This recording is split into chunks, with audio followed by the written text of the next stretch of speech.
আমি তোমাকে কেন স্মরণ করেছি জানতে চাও? তুমি আমাকে জলদি করে সেবা দাও, আমি তোমার সেবা রক্ষণ করে আমি তোমাকে কৈলাসনগর ধর্ম প্রচার করতে। একটি কথা কেন, তোমার হাজার কথা আমি অবলম্ব মস্তকে পালন করি, তুমি যাবো আমি কৈলাসনগর ধর্ম প্রচার করতে। একটু বলছো তুমি হঠাৎ করে তোমার মনে কেন এই আমি উঠেছি তুমি আমার সাথে যাবে কৈলাসনগর ধর্ম প্রচার করতে? কেন তুমি কি পারো আমাদের সচ্ছাই বিদায় দিতে? আমি যাবো মানুষের আলোচনা করতে। একটু বলছো তুমি তুমি আমার কোনো কথা শুনবে না, আমার সাথে যাবে তুমি কৈলাসনগর ধর্ম প্রচার করতে? যেতে পারো, আমার শর্ত রয়েছে। তুমি কি পারবে আমার শর্ত তামিল করতে? আমার প্রথম শর্ত হলো আমার পুষ্পলতে সর হয়ে যখন তুমি একশোটি গমন করবে তখন তুমি ওই পাতাও পরিতে দৃষ্টি রাখতে পারবে না। দ্বিতীয় শর্ত, আমি যখন পুষ্পলতে সর হব তখন তুমি ওই আকাশে তারা পাতালের বাড়ি গ্রহণ করতে পারবে না। তিন নম্বর শর্ত, আমি তোমাকে যেখানে নিতে ভক্তের বাড়িতে যাবো সেখান থেকে ফিরে আসা পর্যন্ত তুমি এক পাও কোথাও যেতে পারবে না। জানি পার্বতী, আর বিলম্ব নাই, তুমি তোমার অন্তরাকে বন্ধন করে আমার পুষ্পলতে সর হও, আর তোমাকে এখান থেকে নিয়ে যাবো সেই কৈলাস ধর্ম প্রচার করতে। ওকে আহালা হাই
কৈলাসনগরে এসে পড়েছি, তুমি এখানে কিছুক্ষণ অপেক্ষা করবে, আমি যাবো ভক্তের বাড়িতে, সেখান থেকে ফিরে আসা পর্যন্ত তুমি এক পাও কোথাও যেতে পারবে না।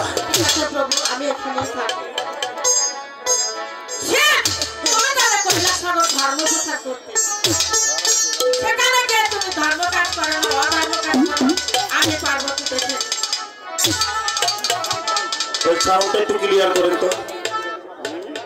হ্যালো,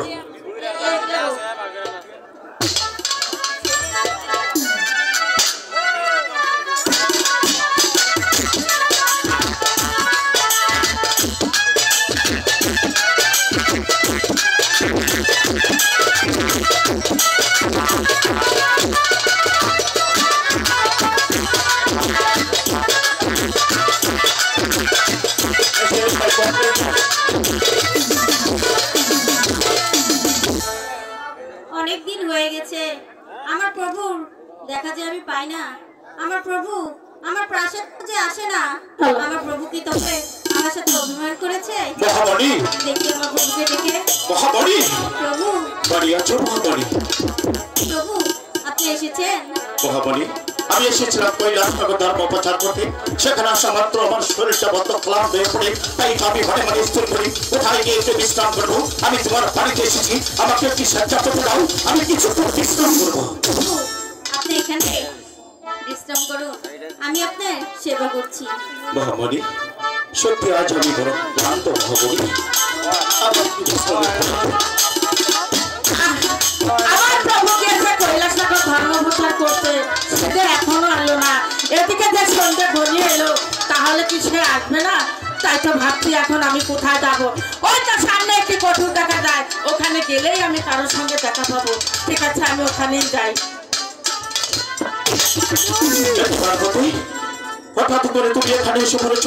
তুমি আমার সাথে কথা দিয়েছিল আমি যা পর্যন্ত ভক্তের বাড়ি থেকে তোমার কাছে ফিরে না যাবো এ পর্যন্ত তুমি এক পাও কোথাও চলবে না।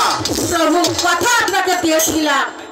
আপনি যে কৈলাসনগর এসেছেন, এদিকে যে সন্ধ্যা ঘনিয়ে আসছে, আমি ভাবছি যে আমার প্রভু তো এখনো আসছে না, তাহলে আমি এখন কি করব। তাই তো ভাবছি ওই তো সামনে একটি কঠোর দেখা যাচ্ছে, ওখানে গেলেই হয়তো আমি কারোর সঙ্গে দেখা পাবো।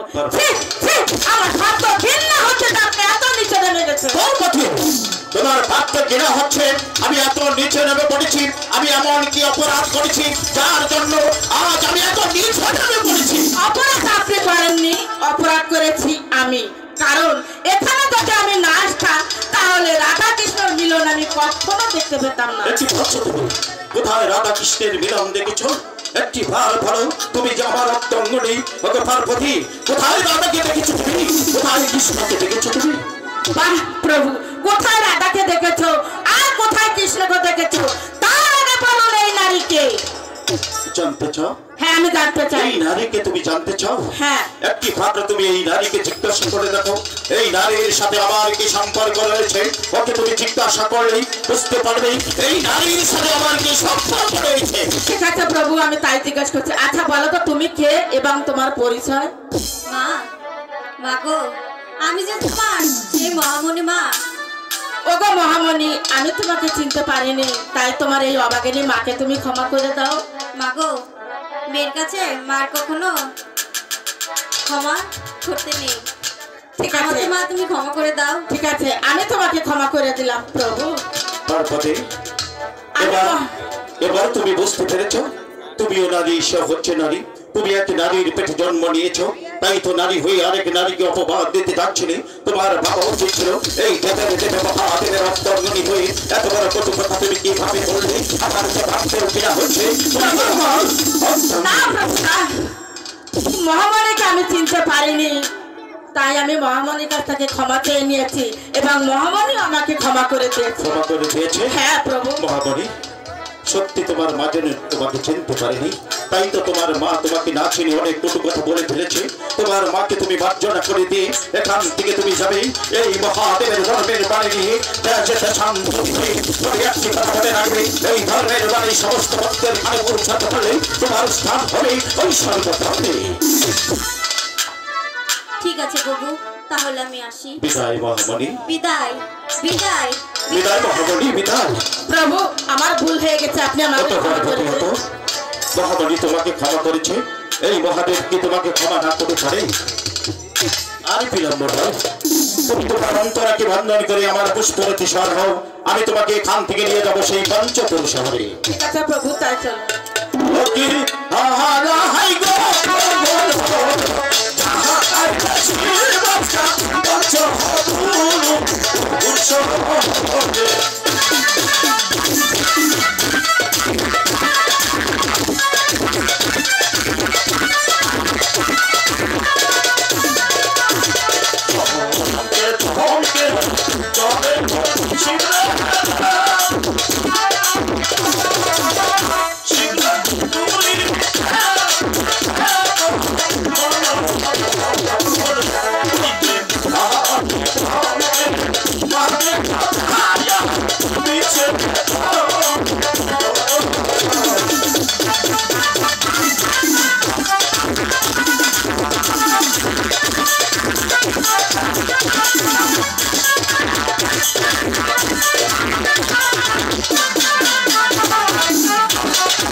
গিয়েছিল কৈলাসনগর কথা করতে।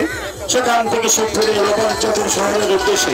যখন শিব কমলদীপের মাঝে মাঝে শিবিরে যায়, শিবিরে এত সেই দিন কমলদীপের ভদ্রার কথা করে সেই কমলদীপে ছিল গৌরী পাখি আর গৌরী পাখি। আজ পাখি আর পাখি আজকে বলছে কিছুক্ষণ উপভোগ করি।